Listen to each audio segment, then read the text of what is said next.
welcome back to No More with Natalia Agulotta, Realtor. Yeah, that's me. And today I'm super excited because I'm going to be talking about the difference between appraised value, market value, and assessed value.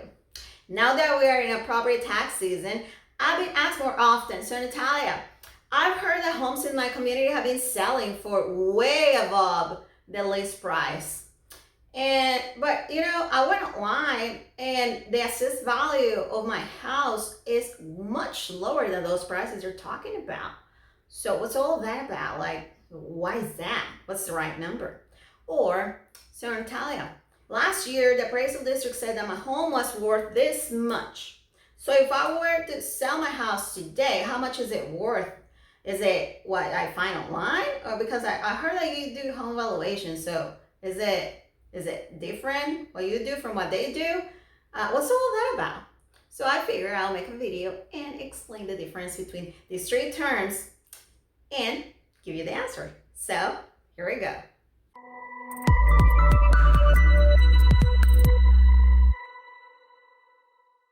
So let's see the difference between appraised value, market value, and assessed value. And I'm going to explain this using an example. So think about selling your home. Before we put it on the market, we are going to be looking at market value, which is going to tell us how much a buyer is willing to pay for your property, right? And with that, how much we can list it for. Fast forward for when we are under contract. So if those buyers are using financing, the lender is going to only provide a loan to these buyers based on the appraised value.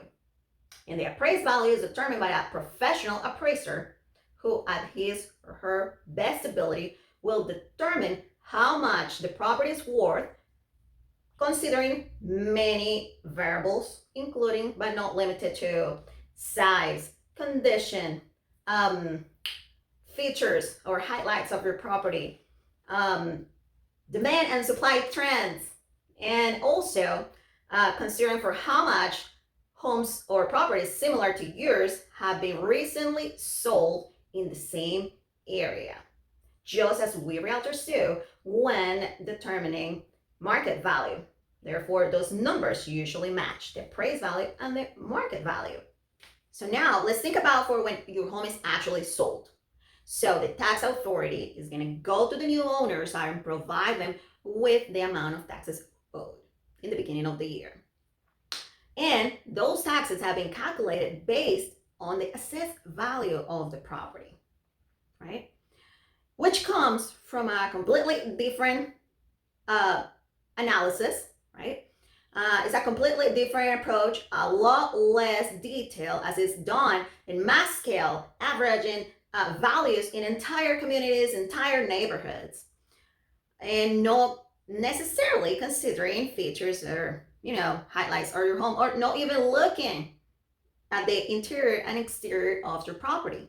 So in summary, when determining market value and appraised value, the approach is much more detailed as it goes in congruence with how much a buyer is willing to pay, how much a seller is willing to accept, and how much lenders should loan on a property.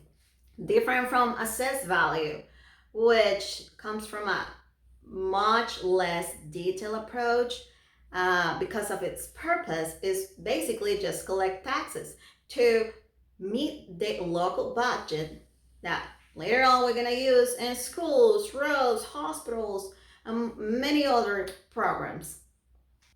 So now that you know the difference between appraised value, market value, and assessed value, I'll be more than happy to provide you with the market value of your property and help you take advantage of this seller's market we're in as your realtor. Alternatively, you could hire an appraiser, right, for a fee that goes between $300 to $500 and to provide you with the value of your property. But if realtors and appraisers are looking at the same data, then why to pay if I can give you that home valuation for free? Thank you so much for watching my videos, and thank you so much for your support. Please remember to follow me on Instagram at Natalia Agulotta and in YouTube at Natalia Agulotta also. You have a wonderful day, and thank you so much. Goodbye.